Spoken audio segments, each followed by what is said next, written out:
Welcome to EuroBD blog and tips. বিসমিল্লাহির রহমানির রহিম। ইসলাম ইমান এহসানি আল্লাহুর রহমানির রহিম রাহমাতুল আলামিন। আজকের আলোচনা হচ্ছে পর্তুগালের বন্দর নগরী পোর্তুর বিষয় নিয়ে। পোর্তুতে সাম্প্রতিক ঘটে যাওয়া কিছু দুর্ঘটনা, যেটা আনএক্সপেক্টেডলি বাংলাদেশি কমিউনিটির মধ্যে ঘটেছে এবং পোর্তুতে ইতিপূর্বেও আরও একাধিক ঘটনা ঘটেছে। এর মধ্যে উল্লেখযোগ্য ঘটনা ছিল এক্সপ্যাটদের মধ্যে, অর্থাৎ যারা অভিবাসী যারা আছে তাদের মধ্যে এই মারামারি ধরা দেবে। এর মধ্যে বাংলাদেশের যারা এখানে পলিটিক্স করে বিদেশের মাটিতে, তাদের মধ্যে এই দলীয় কোন্দলের কারণে এটি বিভিন্ন সোশ্যাল মিডিয়ার মাধ্যমে নিউজ পোর্টালেও এসেছে। আচ্ছা, তারপর আমরা এই সম্প্রতি অর্থাৎ এই গত 13ই জুলাই আমরা একাধিক প্রতিবেদন পেয়েছি। এর মধ্যে অ্যাকর্ডিং টু লুসার বরাদ দিয়ে বলছি, প্লাস হচ্ছে portugalresident.com এর বরাদ দিয়ে বলছি। এখানে যে নিউজটি এসেছে আমি একটি সারাংশ বলে তারপরে একটু অ্যানালাইসিস করব, আপনারা সাথেই থাকবেন। ধন্যবাদ। পোর্তুতে নিরাপত্তাহীনতা আর শুধু উপলব্ধির বিষয় নয় বলেছেন পোর্তুর মেয়র স্বয়ং। তারপর তিনি বলেছেন যে এটি এখন ভালো প্রতিক্রিয়া হিসেবে জানান দিচ্ছে। এখন একটি মেয়র আরও ভালো প্রতিক্রিয়া যেন এটা জ্ঞাপন করা হয় এবং বেটার রেসপন্স যেন আসে এটার বিষয়ে, কীভাবে কী করা যায়, কীভাবে এর সমাধান করা যায় এটা। কারণ এই ইনসিকিউরিটি মেজার নিয়ে তারা উদ্বিগ্ন বিষয়টা নিয়ে। তবে এখানে কি তারা করবে, তার কি পরিকল্পনা রয়েছে এটা সামাল দেওয়ার জন্য, দমন করার জন্য, এই নিউজেই থাকছে। পোর্তুর মেয়র রুই মুরেরা সতর্ক করেছেন যে শহরে নিরাপত্তাহীনতা বৃদ্ধির বিষয়ে কথা বলার জন্য এটা একটি উদ্দেশ্যমূলক কারণ রয়েছে। আর এটি কেবল এখন বর্তমানে উপলব্ধি করেই বসে থাকলে হবে না। আমরা শহরের নিরাপত্তা নিয়ে উদ্দেশ্যমূলকভাবে উদ্বিগ্ন। এটি কেবল নিরাপত্তাহীনতার উপলব্ধির বিষয় নয়। নগরে এই পোর্তু সিটিতে নিরাপত্তাহীনতা বেড়েছে তা বলার কোনো অপেক্ষা রাখে না। তিনি এই 13 তারিখেই যে অর্থাৎ 12 জুলাই তিনি পৌর নিরাপত্তা পরিষদের এক বৈঠকে একথা বলেন। মেয়র মুরেরা 2023 সালের বার্ষিক আভ্যন্তরীণ নিরাপত্তা প্রতিবেদন থেকে তথ্যের সাথে নিরাপত্তাহীনতার এই যে বৃদ্ধি হয়েছে সেটা তিনি সাপোর্ট করেছেন, সমর্থন করেছেন। হ্যাঁ, বেড়েছে। পোর্তুতে 2022 সালের তুলনায় সাধারণ এই অপরাধ 8.40% বৃদ্ধি পেয়েছে 2023 সালে, এবং সহিংস অপরাধ বেড়েছে 4.40%।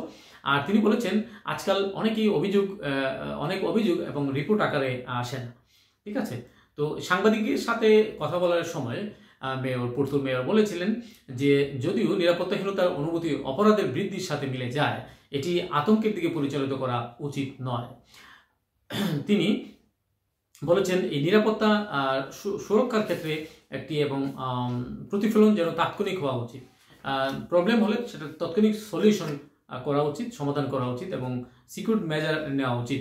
মিউনিসিপ্যালিটির যে সিকিউরিটি কাউন্সিলে আলোচিত বিভিন্ন বিষয়ের মধ্যে একই সাথে ছিল আভ্যন্তরীণ বিষয়ক মন্ত্রী মার্গারিটা ব্রাস্কুর সাথে শহরের মিউনিসিপ্যাল পুলিশ এবং সিএসপি, বোনাস পুলিশিং এবং নাইট ওয়াচম্যানদের শক্তিশালীকরণ এর একটি রোড ম্যাপ।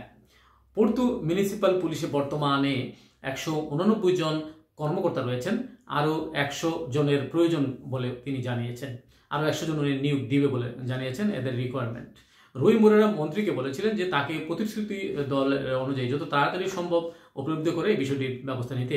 এ বিষয়ে পোর্তু পিএসপি মেট্রোপলিটন কমান্ডের second in command Maria dos Anjos Pereira আশ্বস্ত করেছেন যে 50 জন অফিসার যারা আগামী সপ্তাহ থেকে পিএসপিকে শক্তিশালী করবে। এর মধ্যে 17 জনকে পৌর পুলিশ বাহিনীতে উপলব্ধি করা হবে।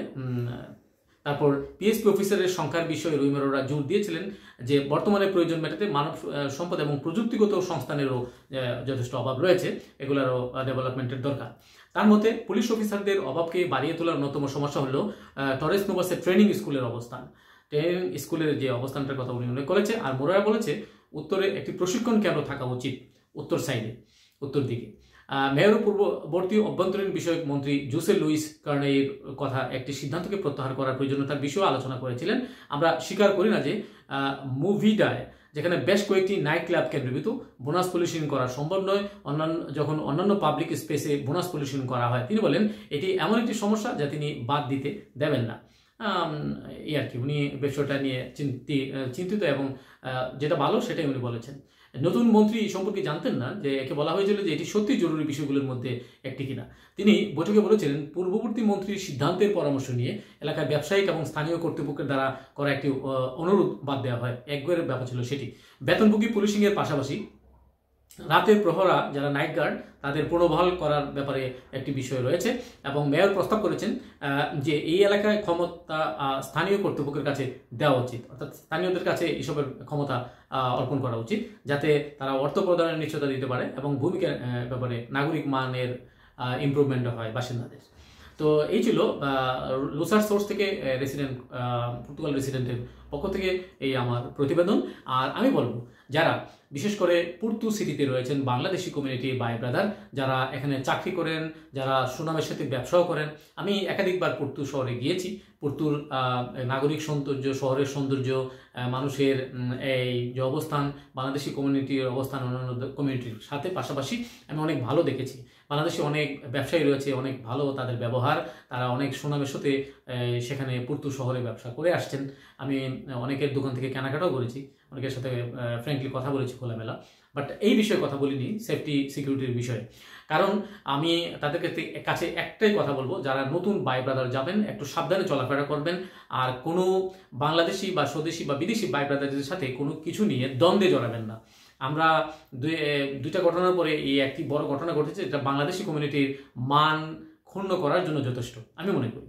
কিন্তু সুনাম ধরে রাখার জন্য ভাই একদিনে সুনাম অর্জন করা যায় না। ভালো মানুষ কিন্তু একদিনে হওয়া যায় না। ভালো একটা দেশকে ভালো করতে গেলে, একটি দেশের মানুষের ভালো সুনাম করতে গেলে, একটি দেশের মানুষের বিদেশের বাড়িতে অন্তত সুনাম অটুট রাখতে গেলে আমি সবাইকে সচেতন থাকতে হবে। আপনারা মারামারি করবেন না।